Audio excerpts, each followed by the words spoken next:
The Labubu. To some, a symbol of cuteness, charm, whimsy and trinkets. To others, the face of consumerism.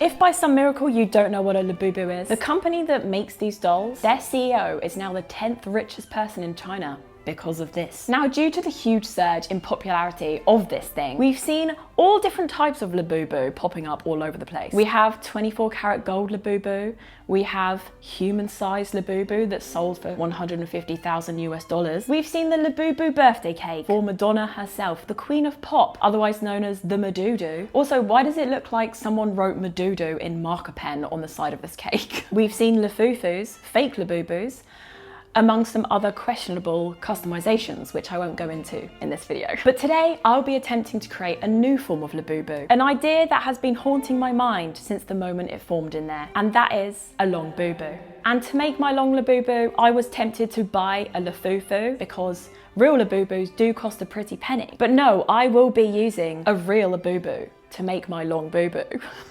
I've said long bubu and Labubu way too many times, sounds so weird. So I'm gonna be performing surgery. We're going full operation on this bad boy.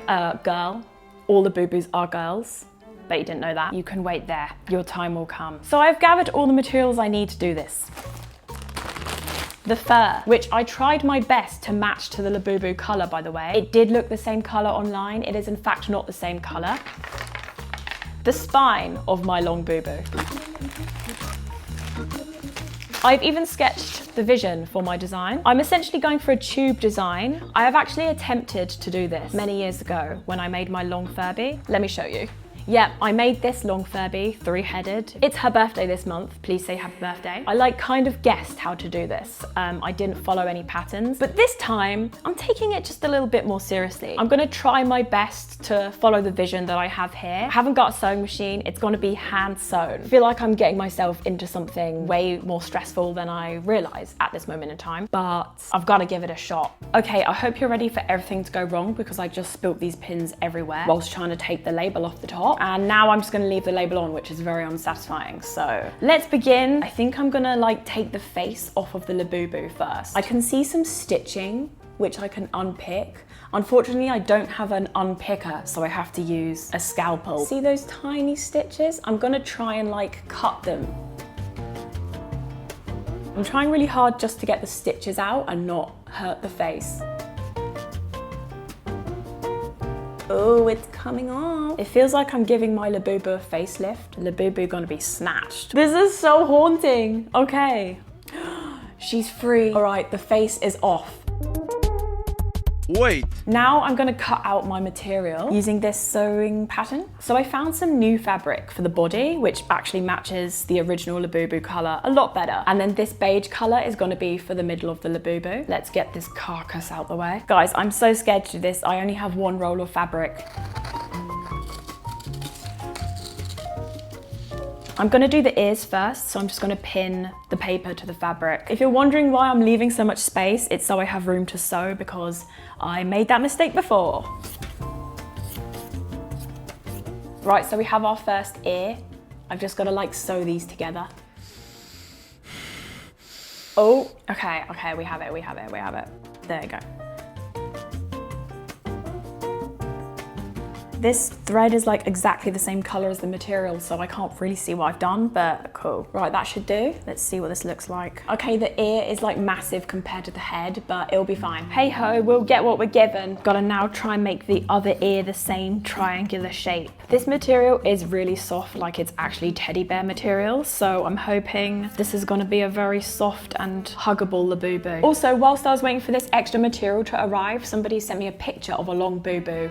Someone's already made long bubu. I'm not original. No one's had an original thought ever. I thought I was pioneering the toy industry by making a long bubu. Oh, this is the hardest. Threading the needle is the hardest bit.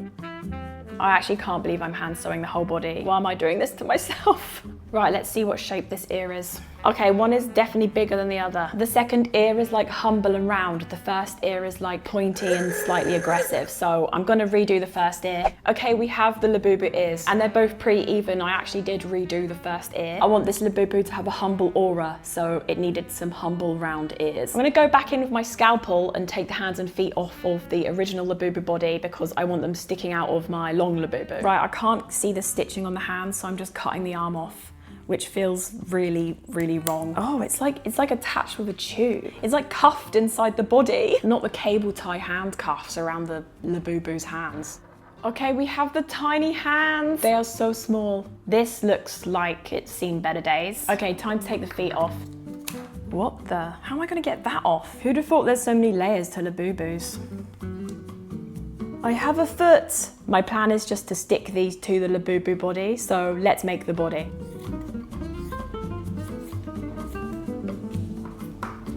Right, I think this material's long enough. I don't know how long it is, but it's roughly the same width at the bottom as the top, so hopefully it's fine. And now I'm gonna cut the belly, which will go on the front of the Labubu.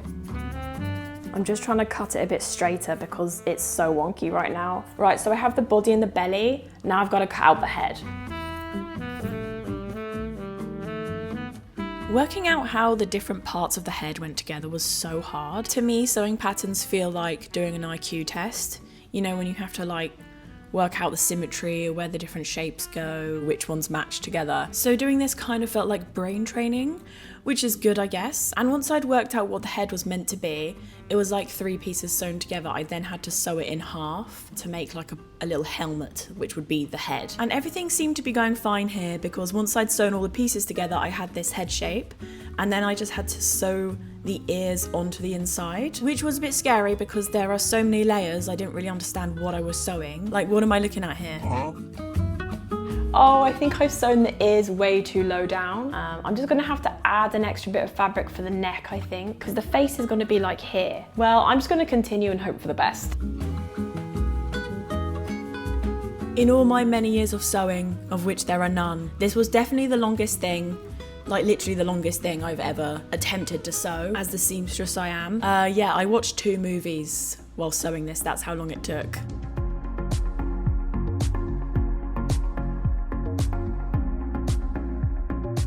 Yeah, I watched both Happy Gilmore films whilst I was sewing this body. And then when I was done, I had my tube. So this was the Labubu body. Literally just one long tube that I had to turn inside out and then add the head piece to. And I did add a little bit of extra neck to the head piece, if you can see there, that little flap, which was what I was gonna sew to the tube.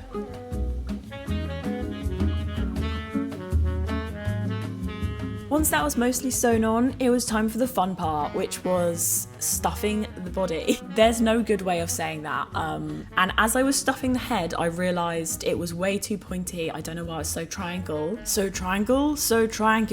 So I like sewed the triangle in to the back of the head, so it was like round. As I said before, I wanted a humble round effect for this long boo-boo, but it did look better once I'd sewn the triangle away. But once I'd worked out this IQ sewing test pattern, I was actually really enjoying making this, and I do want to make another one. Believe it or not, I think it would be really fun to like illustrate my own blind box packaging just to fuel the fire of gambling for the girlies. And speaking of illustrators, I was looking up the artist who originally created Labubu, and she's a character from his story series called The Monsters. The artist is Kay Sing Lung, and he wrote a bunch of these stories actually inspired by Nordic folklore, which is very interesting. I was looking up some of his artwork, and honestly I'm a huge fan, like the colours and the characters, and the style of the artwork is so cool in my opinion. But it's crazy how Labubu has this whole backstory and a whole character which not that many people know about, despite it being such a huge success and people like me making custom versions very far removed from the original character. Okay, it is the next day. I was sewing for like 6 hours straight yesterday, and this is what I have to show for it. This is where we're at. As you can see, she has a large cranium. I don't know how it got like this. I don't know why her brain looks so big. Her IQ has increased. She's been to university. Sewing patterns, absolutely no problem for her anymore. She's smart. I've done the ears way too low down, as you can see. Kind of looks like if Yoda was a Labubu. Really, the ears should be like this. I'm gonna try and sew the ears to the head like this so they look more like Labubu ears. All I need to do now is the spine. So the spine as it stands is too long for her body, as you can see. I need to break the spine. Bruh. All right, I need to break it like here. I don't know how well it's gonna break. Ugh. Oh dear. All right, I'm gonna try with these. I actually have enough material and spine to make another Labubu, but I need to finish this one first. The spine has been located, so she now can have a posture. All I have to do now is put the stuffing in and sew on the feet.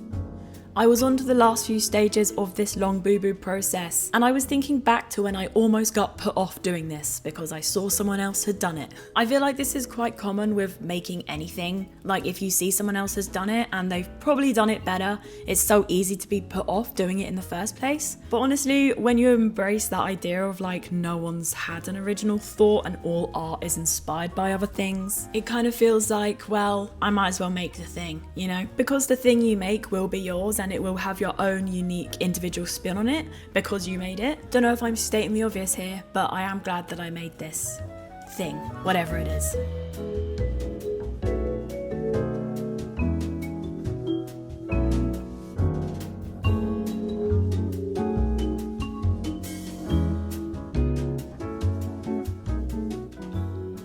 My child, I have created you, and now you must exist. I can't believe I did it. Please give me some name suggestions for her. I have no idea what to name her. I was thinking Longevity. I am quite proud of her, honestly. Way better than the long Furby that I made like 4 years ago. Even though I haven't sewn a single thing since then, my sewing skills seem to have improved somewhat. I'm tempted to put her on my website to see if anyone wants to buy her because I already have a 3-headed long Furby, so how many long things do I really need? Yeah, I don't know what else to say about this other than I made a long boo-boo. She looks like a genius. Her brain looks huge. She actually looks like a mastermind. What would her mastermind subject be since she has such a large mind? Thank you so much for watching me make this absolute monstrosity. Probably 8+ hours of sewing went into this, so hope you enjoyed watching that. Thanks again to the person that made the pattern. I'll put a link to that in the description. If you choose to do this, I would highly recommend using a sewing machine because who would do this without a sewing machine? Check out my website. I've just stocked it with some new stickers. I made some new sticker sheets that look like this. Thank you again for watching and I'll see you in the next one.